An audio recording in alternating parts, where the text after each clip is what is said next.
Questions 32 through 34 refer to the following conversation. Thanks for calling Riverside Auto Repair. How can I help you?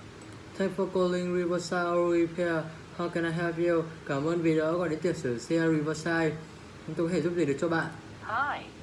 I got my car repaired last week and used your shuttle service to get a ride back to my office. Hi, I got my car repaired last week and I used your shuttle reserve to get a ride back to my office. Vâng, tôi đã sửa xe của ở chỗ anh tuần trước và sử dụng dịch vụ kéo xe để đưa xe ô tô tôi về chỗ làm. Can you tell me why there's a service charge on my invoice for using the shuttle? Can you tell me why there's a service charge on my invoice for using the shuttle?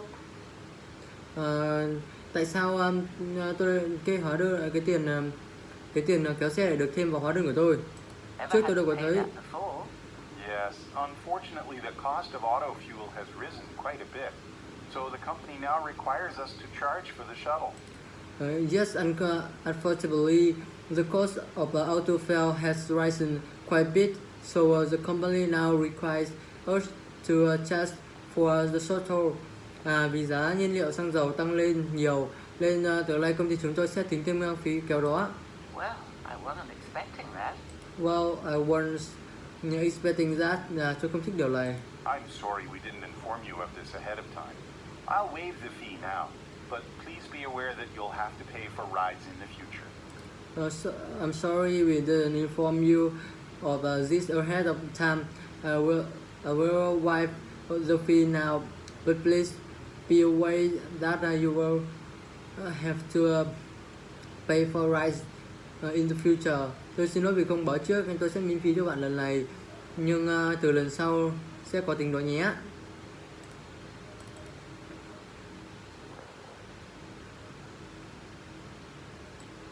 Questions 35 through 37 refer to the following conversation.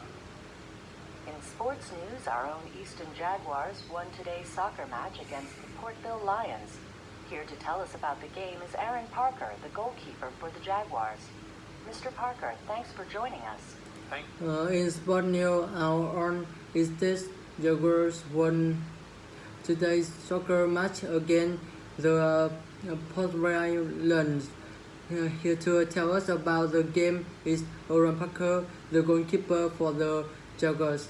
Mr. Parker, thanks for joining us. Ở bản tin thể thao hôm nay, đội Jaguars đã thắng trận đá bóng với đội Lions. Bây giờ sẽ có mặt phỏng vấn với anh Parker, thủ môn của Jaguars. Vâng, cảm ơn anh đã tham gia buổi phỏng vấn. Thanks for having me. Today's game was challenging. It started to rain early on, and the storm didn't let up for nearly an hour. There were several times when we lost control of the ball because the field was so wet and slippery. Well, thanks for helping me. Today's game was challenging. It started to rain early on, and the storm didn't let up for nearly an hour. There were several times when we lost control of the ball because the field was so wet and slippery. Cảm ơn vì đã mời tôi tham gia trận đấu hôm nay. Thực sự là một thử thách lớn. Trời mưa từ sớm và bão một tiếng. Rất nhiều lần chúng tôi không thể kiểm soát được bóng do trơn và trượt, do ướt và trượt. you all played really well despite the weather. Now it's time for a commercial break, but stay tuned. We'll soon be back with Aaron Parker to talk about the game's most exciting moments. You all play really well despite the weather. Now it's time for a commercial break, but stay tuned. We'll be back with Aaron Parker to talk about the game's most exciting moment. Vâng, anh đã chơi bóng rất tốt mặc dù thời tiết. Giờ là thời gian quảng cáo, nhưng hãy chờ giữ nguyên kênh. Chúng tôi sẽ tiếp tục cuộc trò chuyện với anh Parker về những khó khăn nhất của trận đấu.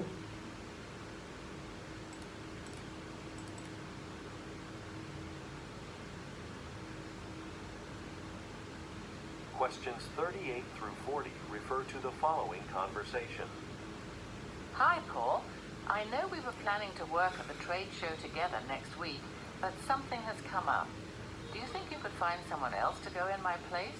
Sure, that can probably... Hi Paul, I know we were planning to work at the trade show together next week, but something has come up. Do you think you could find someone else to go into with me?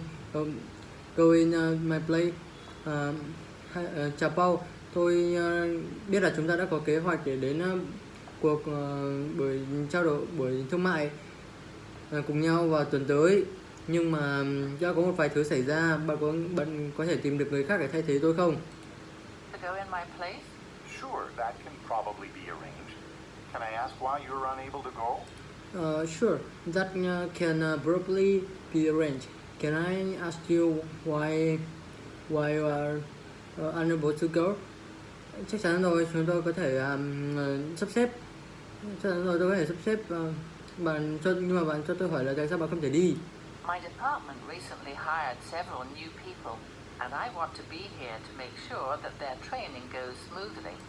My department recently hired several new people, and I want to be here to make sure that their training goes smoothly. Cái nhóm của tôi đang tuyển rất là nhiều người mới, và tôi muốn ở đó để chắc chắn rằng buổi thực tập của họ trở nên mượt mà. I understand. I'll call Ramona and ask her if she'd be able to attend the show instead. I understand. I'll call you Ramona and ask her if she'll be able to attend the show instead. Tôi hiểu, tôi có thể gọi Ramona và hỏi cô ấy xem có thể đến được không.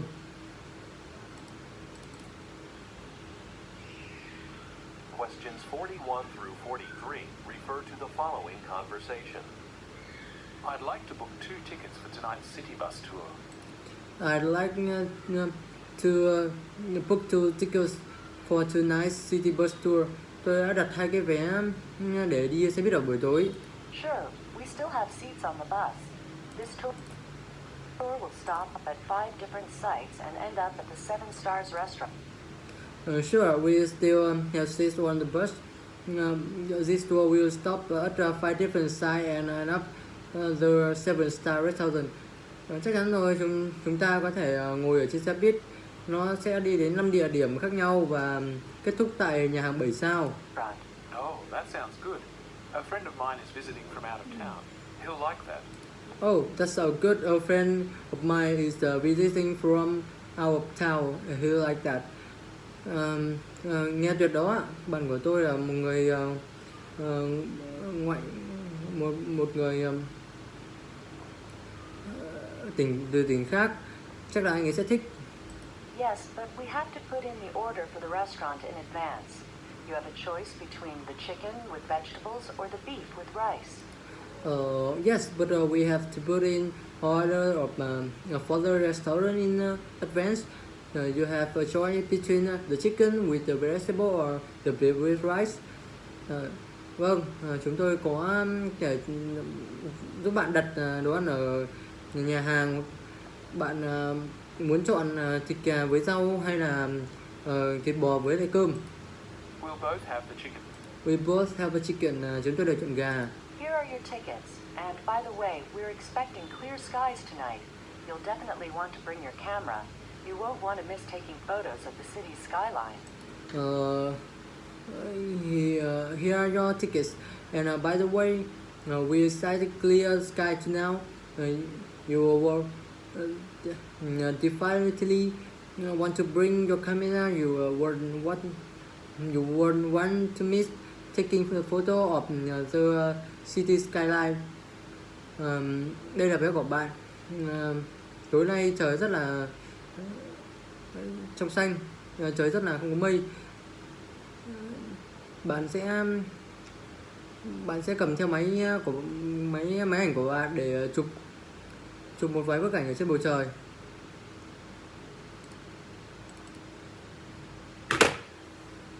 Questions 44 through 46 refer to the following conversation. Hi, Siva. Do you need help taking those files up to our office? It looks like you have your hands full. Hey Siva, do you need to have taking a through file up to our office? It looks like you have your hands full. Bạn có cần tôi giúp không? Cần tôi giúp chuyển một số đồ trên phòng không? Nhìn thấy bạn có vẻ đầy. If you don't mind, that'd be great. The elevator is still out of order, so we'll have to use the stairs. But that... If you don't mind, that will be great. The elevator is still out of order, so we have to use the stair. Thật tuyệt vời nếu bạn không phiền. Cái thang máy đang bị không thể bấm được. Chúng ta phải sử dụng thang bộ. That broke last week. The maintenance crew should have repaired that by now. But that broke last week. The maintenance crew should have repaired that by now. Nó bị hỏng từ tuần trước. Và ra chúng ta lên sửa rồi. Well, apparently, a piece of hardware had to be custom made. Well, a piece of hardware had to be custom made. Có mấy chỗ bị hỏng cần phải có mấy chỗ bị hỏng cần phải được thiết kế riêng nên là lâu thế. Well, at least our office is only on the second floor, so we don't have to climb too many stairs. Oh, I see. Well, at least our office is only on the second floor, so we don't have to climb too many stairs. Cũng may là chúng ta chỉ ở tầng 2, không phải đi bộ quá nhiều. It's true.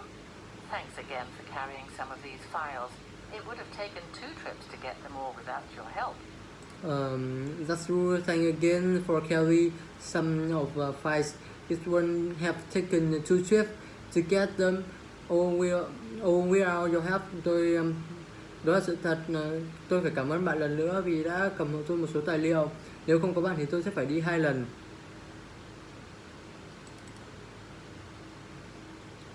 Questions 47 through 49 refer to the following conversation with 3 speakers.